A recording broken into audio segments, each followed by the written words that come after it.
ఈ టైర్ వచ్చేసి Honda active tyre. దీనికి ఇష్యూ ఏంటంటే ట్యూబ్లెస్ నెక్ దగ్గర మనకి ఎయిర్ అనేది లీక్ అవుతుందని చెప్పారు. అంటే మనం గెస్ చేసేసాము, వాళ్ళు చెక్ చేసాము. సో చూసారు కదా, ఈ రకంగా బబుల్స్ అయితే వస్తుంది. సో దీనికి మనం ఏం చేయాలంటే ట్యూబ్లెస్ నెక్ అనేది మార్చేయాలి. సో నెక్ మార్చాలంటే అసలు ప్రొసీజర్ ఏంటి అన్నట్లయితే ట్యూబ్లెస్ టైర్కి టైర్ ఫస్ట్ ఆఫ్ ఆల్ మనకి నెక్ అనేది తీసేయాలండి. అందుకే అలాగే పోయింది కాబట్టి మనం కట్ చేసేస్తాము. యాక్చువల్గా పోకపోతే వాలిపోయింది చెప్పాలి. సో దీనికి మనం బయటకు పీకేస్తాము. మనకి ఇంకా అది పని చేయదు. మనకి ఏ రకంగా ఉందో సెట్ చేయడం కాకపోతే, ఎందుకంటే లోపల రస్ట్ పడేసి ఫ్లెక్స్ పడేస్తుంది. సో దాన్ని మొత్తాన్ని కట్ చేసేయండి బ్లేడ్తో, కానీ కటింగ్ ప్లేట్ గట్టిగా లాగండి. లాగేసి ఖచ్చితంగా అది బయటకు వచ్చేస్తుంది. చూసారు కదా, ఊడిపోయింది. సో ఓకే, బయటకు తీసేసాం. నెక్స్ట్ ప్రొసీజర్ ఏంటంటే టైర్ సిట్టింగ్ అనేది తీయాలండి. ఇది టైర్ సిట్టింగ్ అనేది తీయాలి. తీయకపోతే మనకి నెక్ ఎక్కించింది కాదు, టైర్ కంప్లీట్ ఓపెన్ చేయనట్లేదు.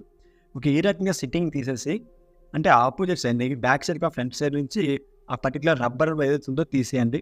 తీసేసి చూసారు అక్కడ లోపల ఎంత రస్ట్ పడేస్తుందో, రస్ట్ పడడంలో మనకి గాలి అనేది కాయటం లేదు.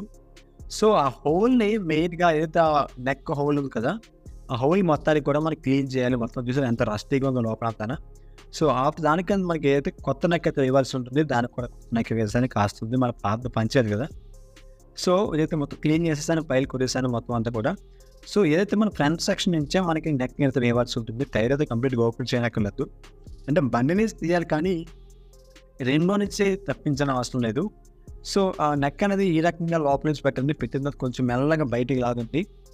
బయటికి లాగితే ఆటోమేటిక్గా నెక్ అనేది ఫిట్టింగ్ అయిపోతుంది. ఒక్కటి ఏంటంటే ఈ నెక్ వేసినప్పుడు మాత్రం కరెక్ట్గా ఫేసింగ్ కరెక్ట్ పెట్టుకోండి. లేదంటే బ్యాక్ పెట్టి తిప్పుదా ఉంటే మీకు పని అవ్వదు, నెక్ పోతుంది, అనవసరంగా మీకు మనీ వేస్ట్ అవుతుంది.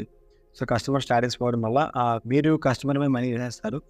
సో నెక్ మొత్తం వేసేసిన తర్వాత ఊరి చుట్టూ కూడా లిక్విడ్ అయితే వేసేయండి. ఎందుకంటే ఏమైనా డస్ట్ ఏమన్నా మొత్తం అంతా బయటకు వచ్చేస్తుంది. ఏమైనా లీక్ కూడా మనం లీక్ క్రియేట్ చేయవచ్చు. సో కంప్లీట్గా ఫుల్ ప్రెషర్ పెట్టండి. ఫుల్ ప్రెషర్ పెడితేనే మనకి సిట్టింగ్ అవుతుంది. ఇంకా మిషన్ మీద అయితే మనకి ఇబ్బంది లేదు, కానీ మిషన్ లేకపోతే మీరు చాలా ఇబ్బంది పడతారు. సో అటువంటి కేసులో ఏంటంటే మీకు ఫుల్ ప్రెషర్ పెట్టవలసి ఉంటుంది. ఓకే, ఇప్పటికే కనుక మన ఛానల్ కనుక మీరు కొత్తగా కనుక సబ్స్క్రైబ్ చేసుకోండి గాయస్, మర్చిపోద్దు. అలాగే పక్కన బెల్ ఐకాన్ కూడా ఆల్ క్లిక్ చేసేయండి. మా షాపింగ్ మీరు విజిట్ చేయాలనుకుంటే గూగుల్ మ్యాప్స్లో క్రియేటివ్ వర్కర్స్ అని సెర్చ్ చేస్తే మా షాప్ లొకేషన్ వస్తుంది. ఆ రకంగా కూడా మా షాప్కి రీచ్ అవ్వచ్చు. ఓకే, ఇప్పుడు ఏంటి నెక్స్ట్ మొత్తం అయిపోయిందా వీడియో అండి, వచ్చిందా అంటే వచ్చేసింది భయ, ఏం లేదు. జస్ట్ మీకు నెక్ వేసిన నెక్ పని చేస్తుందా కూడా మీకు చూపిస్తాను విత్ ప్రూఫ్ అండి. విత్ ప్రూఫ్ మీకు చూపిస్తాను చూడండి. ఫుల్ ప్రెషర్ పెడుతున్నాను, ప్రెషర్ కూడా చెక్ చేస్తాను. చెక్కింగ్ అయిపోయింది. ఇప్పుడు నెక్ దగ్గర అయితే లిక్విడ్ వేస్తాను చూడండి. వేసారు కదా, మీకు బబుల్స్ వేస్తే బబుల్స్ అని ఖచ్చితంగా రావాలి. ఇంకేసి లీకేజ్ వేస్తే బబుల్స్ అయితే రాలేదు. సో మరికి ఎన్నో వీడియోస్ మీకు ముందు పెట్టాను. Stay tuned to creative workers. Have a nice day guys.